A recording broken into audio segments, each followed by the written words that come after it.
nekk gestionnaire fii ci école Gaïndé Fatma maa ngi dëkk Pikine Wakhinane 3 parcelle numéro 110. Bonjour, je m'appelle Sokhna Seck, plus connue sous le nom de Sonia. J'habite à Pikine rue 10, quartier Darou Khoudoss.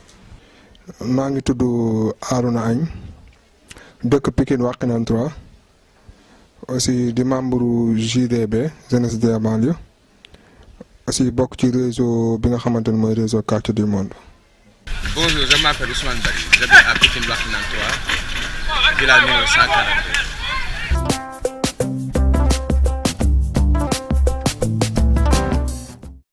J'ai fait le préscolaire, l'élémentaire, secondaire, ensuite les études universitaires.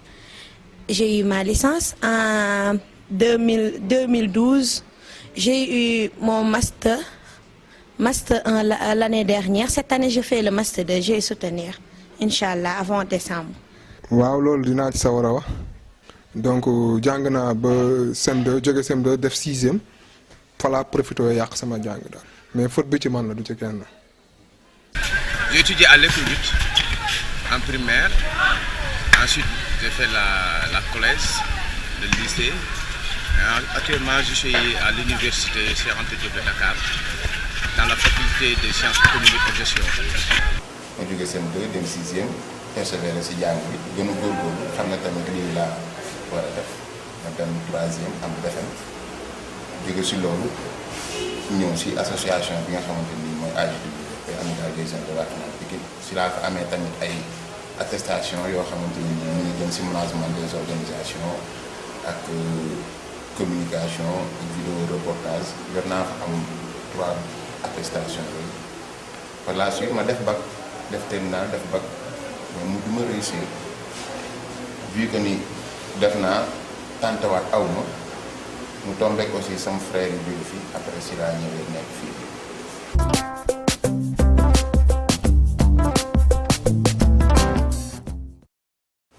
waaw bon instant bi je suis le gestionnaire maanaam lépp loo xamante ne nii ci fonctionnement ak école bi ni nga xamante ne nii noonu lañ ko war a téye man yàlla def na ñu teg ko sama loxo. J'étudie en même temps, mais je suis vendeuse dans une boulangerie-pâtisserie qui se trouve à Dakar au niveau des Almadies. aussi maa ngi liggéey ak sama famille parce que sama famille aussi yàlla dafa def dañu monter benn entreprise bu bees donc ndànk-ndànk la peut-être nekk na loo xamante ni ba mu commencé yàggul ñu ngi ciy sox ndànk-ndànk daal. Je me concentre sur la structure que j'ai mis en place, c'est-à-dire que mon académie, je fais des affaires de gauche à droite, mais je ne suis pas employé dans une entreprise ni dans une société.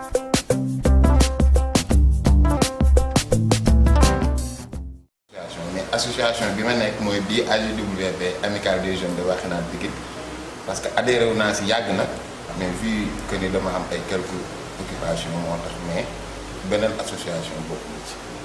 Ben, je suis membre de plusieurs associations.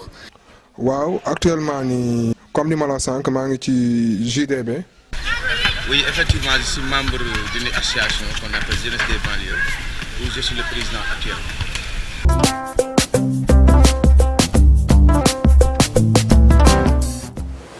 ambition rek parce que dañ daan toog man ak samay xarit ñu si mel ni ñoom Xaawu Mbay ñoom Pape Malick Moussa ma gis leen ñu nekk ñu am avenir ñoo xamante ne nii suñu waxtaan musaan am ku si nekk damay gis li nga bëgg a doon mu nekk loo xamante ne nii lu am solo la ci réew mi man tamit mu tombeek ma nit mu am ambition boobu la bi ñu ñëwee toog ñu doon partagé di def ataaya di waxtaan benn frère si suñu xarit Mbay frère am boogaa ñëw di ñu déglu de temps en temps fekk boobu mooy mi ngi doon ut ay information pour ay jeunes yi mu soxla pour ñu mën a ñëw si association bi mu ñëwee toog bon mu proposé ñu dégg suñu waxtaan mu proposé ñu nañu dama bëggoon ngeen ñëw si association bi parce que damay am ay gan yoo xamante ne ni dañuy jóge Belgique te danoo soxla 10 garçons waa Atus 10 garçons ñoom ñu nekk bii fii comme ça ñu mën leen a accueillir mën a ànd ak ñoom si seen séjour fii léegi bi mu ñu ko waxee bon ñu ne ko may ñu xalaat waxtaan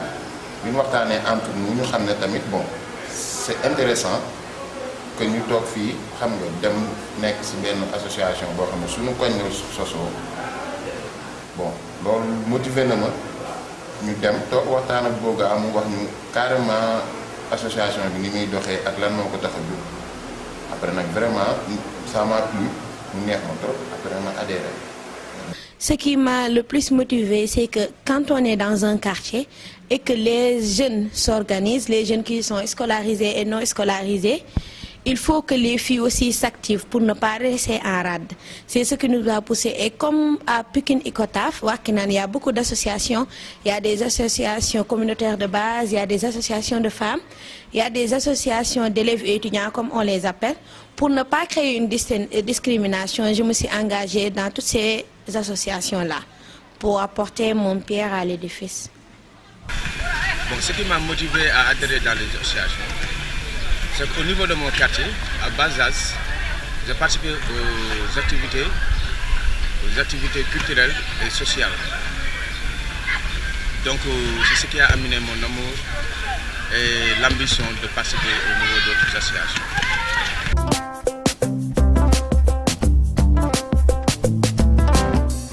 Moment bi may wax ak yow nii instant bii nii célibataire là. Je suis mariée depuis décembre. En ce moment, je vis en couple, voilà. J'étais marié, mais en ce moment, je suis divorcé. J'ai un garçon, Seydina Agim Diop, moom laa tuddee sama sëriñ. Oui, actuellement, je suis célibataire sans enfant, mais je ne peux pas rester célibataire jusqu'à la fin de ma vie. Un jour, Inch'Allah, je vais me marier.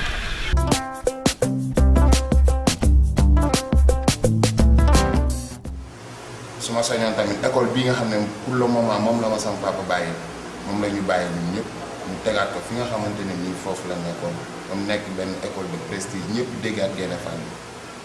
J'ai beaucoup de projets parce que je veux diriger ma propre boîte, soit dans le domaine de l'élevage, ce que j'admire le plus, ou bien dans le domaine du commerce. Aussi sama rêve bi gën a rëy par rapport ak ambition yi ngay wax mooy dama bëgg yëngu ci agriculture parce que nee nañ dëkk pour mu développer il faut mu am agriculture. J'ai réussi à mettre en place ce qu'on appelle une académie de basketball for Face of Pikine qui forme des enfants de la banlieue ainsi que des enfants issus des familles vulnérables, juste pour les permettre de réaliser leurs rêves et d'être des professionnels.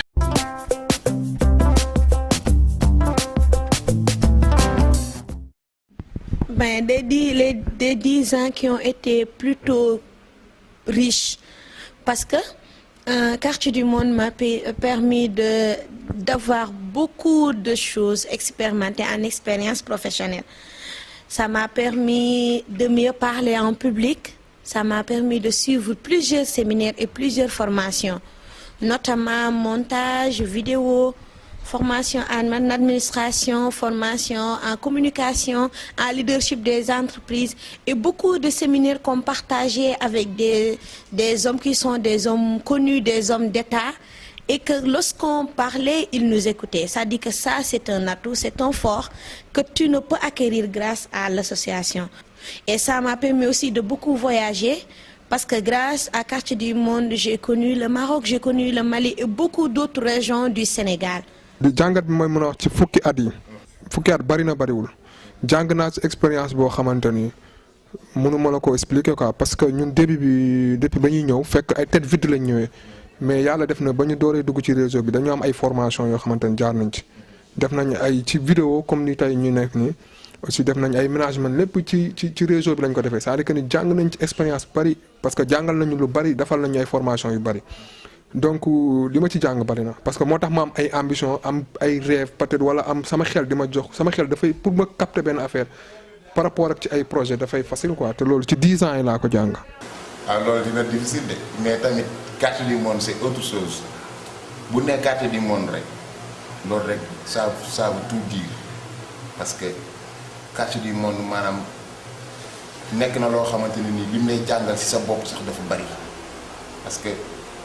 di nga mën a xam di nga mën a évaluer ba pare identifier sa juste personne parce que dina la permettre nga exprimer wu dina la permettre nga am ay ambition ci sa dund dina la permettre aussi nga am détermination parce que responsabilité yi ngi ci am ak connaissance bi nga ci acquérir difficile na trop pour nga am ko ci yeneen association yi parce que quartier du monde vraiment bi ma si duggee ba tey boo seetloo ouverture bi ma am ci monde bi quartier du monde moo ko def. Les 10 ans dans KUDEM ont été vraiment riches.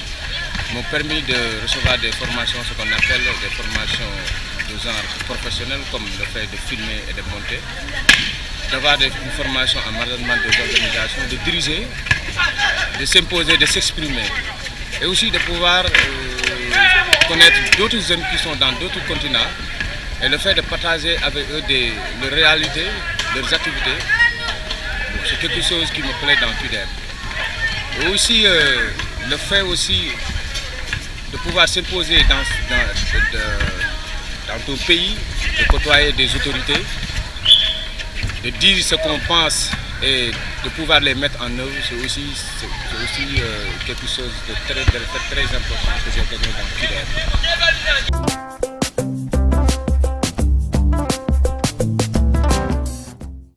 Rien n'aurait changé.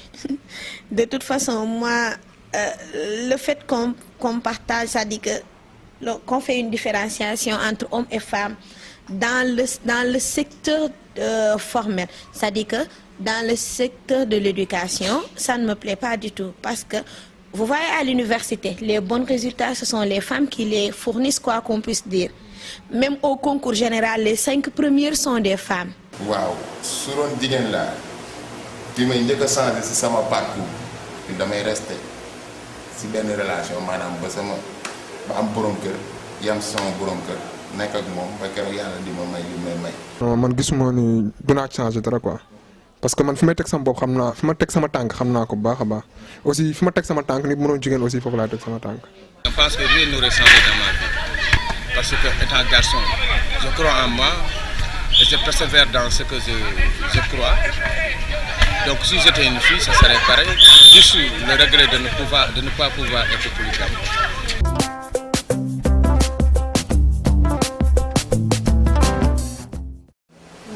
kon défi yi may relever mooy fépp sama papa tegoon tànkam ba am ci ndam man ma teg fa sama tànk ba am ci ndam man ba romb instant bi su ma sañoon naa nekk directeur des groupes de Gaïndé Fatma am premier lieu léegi nag leneen li si des nag après bon yàlla moo koy évoluer.